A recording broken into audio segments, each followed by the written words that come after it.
पूर्णमुदच्यते पूर्णस्य पूर्णमादाय पूर्णमेवावशिष्यते। राष्ट्रीय शैक्षिक अनुसंधान और प्रशिक्षण परिषद के केंद्रीय शैक्षिक प्रौद्योगिकी संस्थान द्वारा प्रस्तुत है कार्यक्रम प्राणाचार्य चरक। पूर्णमदः पूर्णमिदं पूर्णात् पूर्णमुदच्यते पूर्णस्य पूर्णमादाय पूर्णमेवावशिष्यते।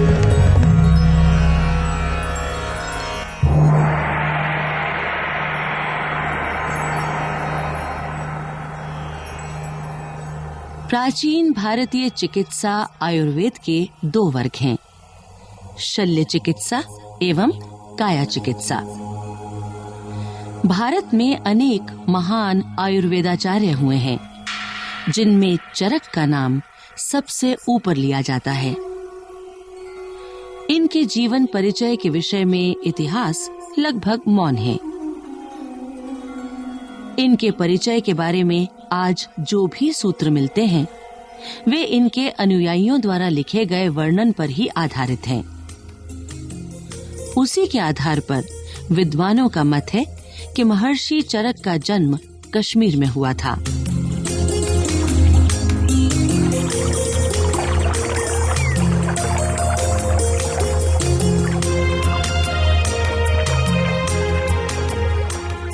इनके पिता का नाम वेद वेदांगी बताया जाता है, जो अपने समय के प्रसिद्ध वेद शास्त्री थे। ये बचपन से ही जड़ी बूटियों और रोगों के निदान में बहुत रुचि रखते थे। एक दिन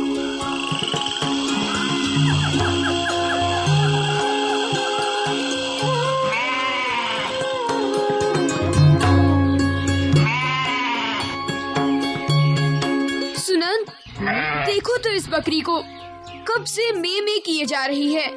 चुपचाप घास क्यों नहीं खाती? अरे चरक, तुझे इसकी में से क्या परेशानी है? तू तो बस इन फूलों पत्तियों को सूंघता और चखता रहे। मुझे तो कुछ समझ में नहीं आता कि तू आखिर करता क्या रहता है। अरे वो तेरी आयु के और भी तो बालक हैं, उनके साथ खेलता कूदता क्यों नहीं? अरे भाई, प्रश्न पर प्रश्न ही करते जाओगे या सांस भी लोगे? अच्छा सुनो, पहले मैं तुम्हारे पहले प्रश्न का उत्तर देता हूँ। वो ये कि बकरी इतनी जोर से में कर रही है, इसके शोर से ध्यान भंग होता है और कानों पर बुरा असर पड़ता है। हाँ? और धीरे धीरे कुछ समय बाद आदमी बहरा भी हो सकता है। अच्छा, क्या ऐसा भी हो सकता है? हाँ बिल्कुल। लगातार तेज और कर्कश ध्वनियाँ कानों के पर्दे को कंपित करती हैं।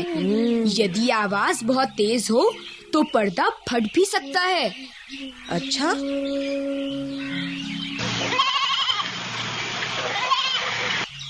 अरे अब क्या हुआ? क्यों इतनी जोर से चिल्ला रही है? मित्र चरक, देखो तो, इसके मुंह से तो झाग निकल रही है। क्या कहा? झाग निकल रही है? हाँ। अरे वास्तव में तुम ठीक ही कह रहे हो। आओ देखते हैं कि इसे क्या हुआ है। हाँ। मित्र सुनंद। हाँ? ये तो मर गई है। लेकिन अचानक घास खाते खाते ये कैसे मर गई? यहाँ तो कोई सांप बिच्छू जैसा जहरीला जीव जंतु भी नहीं दिख रहा। जहरीला जीव जंतु? मैं समझ गया। ये देखो, इस घास के बीच में कुछ गहरे हरे रंग की घास को देखो। ये अवश्य ही जहरीली है मित्र। इसको खाने से ही इस बकरी की मृत्यु हुई है। मित्र, भला घास भी कभी जहरीली होती है? हाँ मित्र, मैं सच कह रहा हूँ। मेरे पिताश्री ने मुझे बताया था कि कुछ घास जहरीली होती है। तुम्हें विश्वास नहीं होता तो बकरी के मुंह पर लगी घास को देखो। पीछे कहीं भी ऐसी घास नहीं है, केवल इसी स्थान पर है। इसी कारण पीछे घास खाने पर बकरी को कुछ नहीं हुआ, जबकि यहाँ की घास खाने पर इसकी मृत्यु हो गई। हाँ मित्र, तुम ठीक ही कहते हो। वास्तव में ऐसा ही लगता है। क्षमा करना, मैंने तुम्हें गलत समझा। अरे नहीं मित्र, मित्रता में क्षमा की कोई आवश्यकता नहीं होती। वैसे भी तुमने कोई गलत बात नहीं कही। यदि मैं तुम्हारे स्थान पर होता तो मैं भी ऐसा ही सोचता। बस एक प्रार्थना है, जरा इस बकरी को उठवाने में मेरी थोड़ी सी मदद कर दो। मैं घर पर जाकर इसकी जांच करूंगा और साथ ही इस घास की भी, कि इसमें कैसा और कितना तेज जहर है। ध्यान से।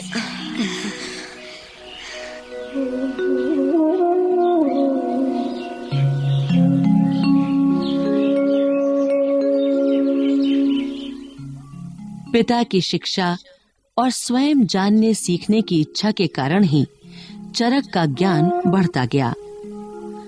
आयुर्वेद के विभिन्न आयाम, योग, शरीर परीक्षा आदि विषयों के ज्ञान में वे अपने साथी विद्यार्थियों में सबसे आगे रहते थे।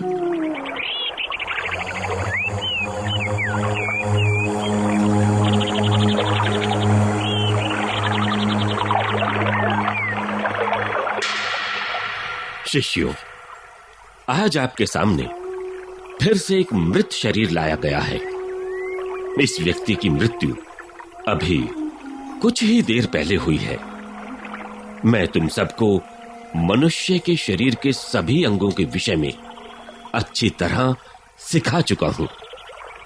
अब तुम सब एक एक करके इसकी परीक्षा करोगे और मुझे बताओगे कि इसकी मृत्यु कैसे हुई है। जी गुरुदेव। जी गुरुदेव। चलो एक एक करके परीक्षा करो। जी जी गुरुजी।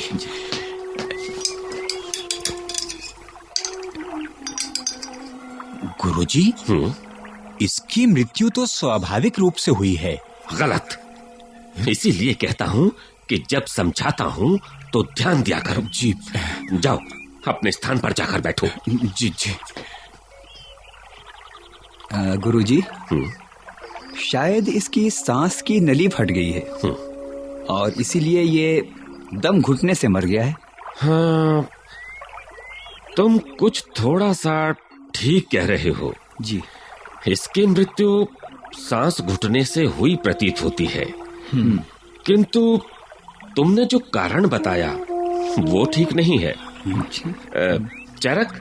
जी गुरुदेव। जरा तुम जांच करके बताओ तो कि इसकी मृत्यु का कारण क्या है। जो आज्ञा गुरुदेव। अब इसकी ठीक से जांच करता हूं।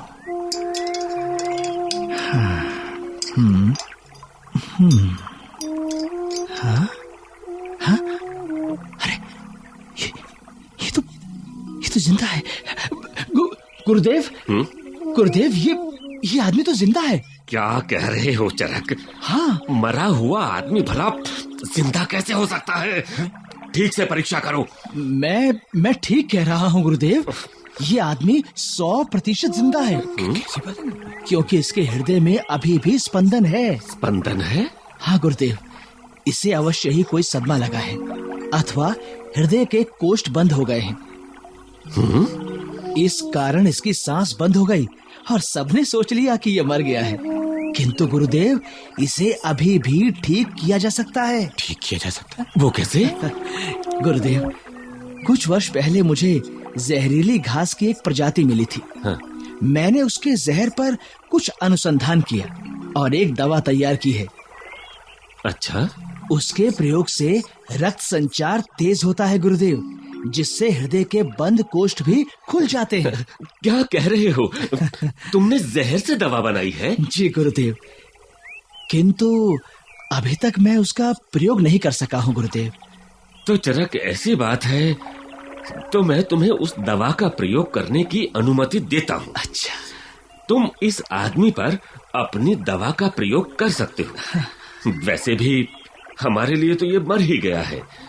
हो सकता है तुम्हारी दवा के प्रयोग से कुछ लाभ ही हो जाए। आपका बहुत बहुत धन्यवाद गुरुदेव। ऐसे ही किसी अवसर के लिए मैंने ये दवा अपने पास रखी थी। आप देखिएगा गुरुदेव, आपके आशीर्वाद से कुछ ही पलों में ये व्यक्ति उठ खड़ा होगा। हाँ गुरुदेव।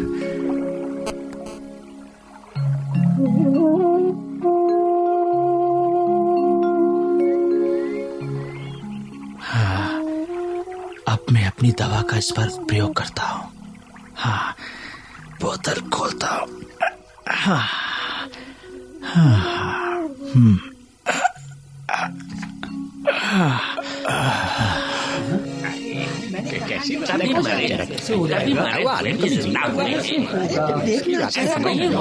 चरक को नहीं जानते।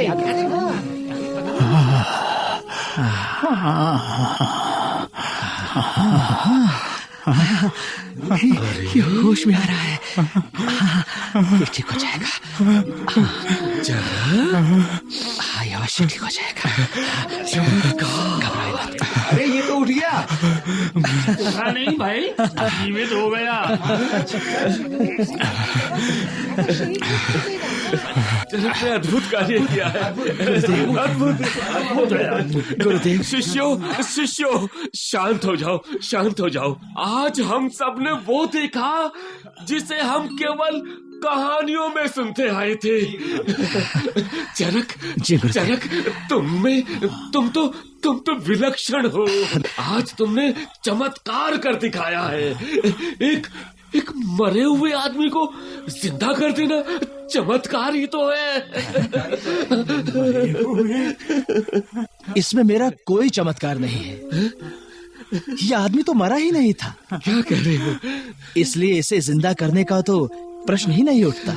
चरक, तुम ठीक कहते हो, किंतु सच तो ये है कि हम सब ने इसे मरा हुआ मान लिया था। यदि तुमने इसे अपनी खोजी हुई दवा नहीं दी होती तो ये जीवित नहीं हो पाता।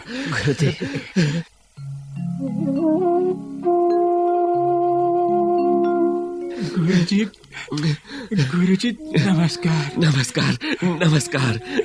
क्षमा करें, मैं यहाँ क्यों हूँ? कौन मुझे यहाँ लाया है? पहले ये बताओ कि तुम्हें हुआ क्या था? मैं तो अपने घर पर था। अचानक मुझे अपनी छाती में पीड़ा का अनुभव हुआ और मैं वहीं बैठ गया। अच्छा। फिर मुझे होश नहीं रहा और अब होश आया तो मैं यहाँ पर हूँ। तुम्हें इस तरह गिरा देखकर तुम्हारे परिवार वालों ने तुम्हें मरा हुआ मान लिया था। मैं परीक्षा करने के लिए तुम्हें यहाँ ले आया था। तो आपने मुझे ठीक किया है। नहीं, दूसरे लोगों की तरह ही मैंने भी तुम्हें मरा हुआ ही मान लिया था। ये तो भला हो चरक का, जिसके कारण तुम जिंदा बच सके। इसी की दवा के कारण तुम्हें नया जीवन मिला है। धन्यवाद। पुत्र चरक। गुरुदेव, मैं तुम्हें आशीर्वाद देता हूँ कि तुम्हारा नाम आयुर्वेद के आकाश में सूर्य की तरह चमकता रहेगा। हाँ, चमकता रहेगा। धन्यवाद गुरुदेव।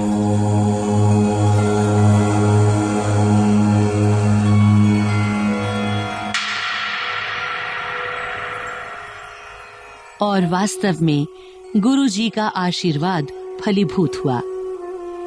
बालक चरक बड़ा होकर संपूर्ण भारत में आयुर्वेद का महान आचार्य कहलाया और महर्षि चरक के नाम से प्रसिद्ध हुआ। चरक एक स्थान से दूसरे स्थान पर घूम कर लोगों के रोगों का इलाज करते थे। ऐसा भी माना जाता है कि उनका मूल नाम चरक नहीं था, बल्कि जगह जगह भ्रमण करके आयुर्वेद का प्रचार करने के कारण ही उनका नाम चरक पड़ गया, क्योंकि चर का अर्थ होता है चलना। इनकी प्रसिद्धि इतनी बढ़ी कि उत्तर भारत के प्रसिद्ध शासक कनिष्क ने इन्हें अपने दरबार में राजवैद्य का स्थान प्रदान किया।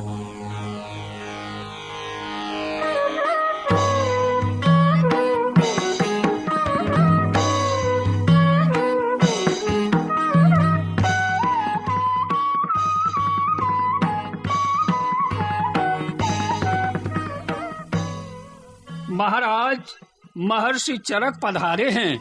महर्षि चरक, उन्हें आदर सहित भीतर ले आओ। जी महाराज।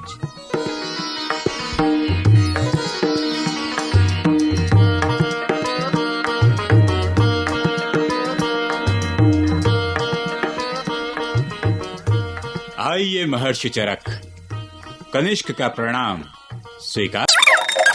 प्रणाम महाराज कनिष्क। कहिए, मुझे कैसे याद किया? महर्षि, आपका नाम तो संपूर्ण भारतवर्ष के आकाश में चमक रहा है। हमने भी आपकी कीर्ति के बारे में सुना है। आप आयुर्वेद के भगवान माने जाते हैं। महाराज, यदि मुझे भी कुछ ज्ञान प्रदान कर सकें तो आपका आभार मानूंगा। कहिए महाराज, आप क्या जानना चाहते हैं? महर्षि, पहले तो अपनी पुस्तक चरक संहिता के विषय में बताएं। जी महाराज, अवश्य। चरक संहिता में 8 खंड हैं। 8 खंड? जी। पहला खंड सूत्र स्थान। अच्छा। दूसरा खंड निदान स्थान। तीसरा खंड विमान स्थान। बहुत अच्छा। चौथा खंड शरीर स्थान। उत्तम। पांचवा खंड इंद्रिय स्थान। छठा खंड चिकित्सा स्थान। सातवां खंड कल्प स्थान। अच्छा। और 8वां खंड सिद्धि स्थान। उत्तम। महाराज, मैंने इनमें औषधि विज्ञान, आहार, पथ्य, प्रमुख रोग व उनके निदान, शारीरिक रचना तथा कुछ विशेष रोगों के उपचार की जानकारी दी है। महर्षि, थोड़ा आयुर्वेद के विषय में भी बताइए। अवश्य महाराज, अवश्य। आयुर्वेद की संपूर्ण संरचना का आधार है हमारे शरीर में उपस्थित 3 दोष। पहला पित्त, दूसरा वायु और तीसरा कफ। अच्छा। शरीर के स्वस्थ रहने के लिए इनमें संतुलन आवश्यक है। इनके बीच असंतुलन से ही शरीर को रोग घेर लेते हैं। और असंतुलन का कारण है कुपथ्य। लेकिन कुपथ्य से कैसे बचा जाए? महाराज, ये तो बड़ा ही आसान है। रोगी मनुष्य अपने जीवन से प्रत्येक को शिक्षा देता है कि कुपथ्य मत करो, अन्यथा मेरी ही तरह तुम्हें भी रोग घेर लेंगे और तुम्हें भी मेरी तरह ही कष्ट भोगना पड़ेगा। जो समझदार लोग होते हैं वो उसकी शिक्षा ग्रहण करके सुखी रहते हैं, जबकि मूर्ख लोग उसकी बात पर ध्यान नहीं देते और रोगी होकर स्वयं भी कष्ट पाते हैं। अतः सभी रोगों से दूर रहने का एक ही उपाय है और वो है सुपथ्य और सदाचारी जीवन। महर्षि चरक, लोगों ने आपके विषय में जो कुछ बताया था, वास्तव में आप उससे भी बढ़कर हैं। महाराज, चरक संहिता जैसा ग्रंथ लिखकर आपने मानव समाज की बहुत सेवा की है। क्षमा कीजिए महाराज, किंतु मुझे लगता है कि चरक संहिता के लिखने में मेरा कुछ भी योगदान नहीं है। मैंने तो इसमें कुछ सूत्रों को संजोया भर है। मूल कृति तो महर्षि अग्निवेश द्वारा रचित अग्निवेश संहिता है। अच्छा। जिसे मैंने थोड़ा सा सरल करके लिख दिया है, बस। अतः चरक संहिता के सम्मान के सच्चे भागीदार भी ऋषि अग्निवेश ही हैं, मैं नहीं। वाह वाह महर्षि चरक, धन्य हैं आप, जो इतना महत्वपूर्ण कार्य करके भी उसका श्रेय नहीं लेना चाहते। महर्षि, यदि आपको कष्ट ना हो महाराज, तो हम आज ही आपको अपने राज्य का राजवैद्य घोषित करते हैं। महाराज, इसमें भला कष्ट कैसा? ये तो मेरा सौभाग्य होगा जो यहाँ की जनता की सेवा करने का मुझे सुअवसर मिलेगा। आपका बहुत बहुत धन्यवाद महर्षि चरक। धन्यवाद।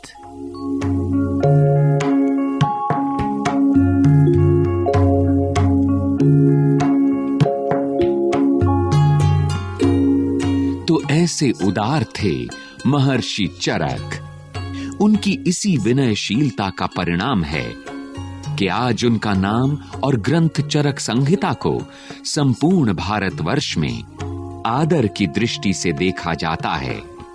ग्रीस के महान चिकित्सा शास्त्री हिपोक्रेटस ने भी चरक के वायु, पित्त और कफ के त्रिदोषवाद का समर्थन किया था। अब तो विदेशों में भी आयुर्वेद का महत्व समझा जाने लगा है।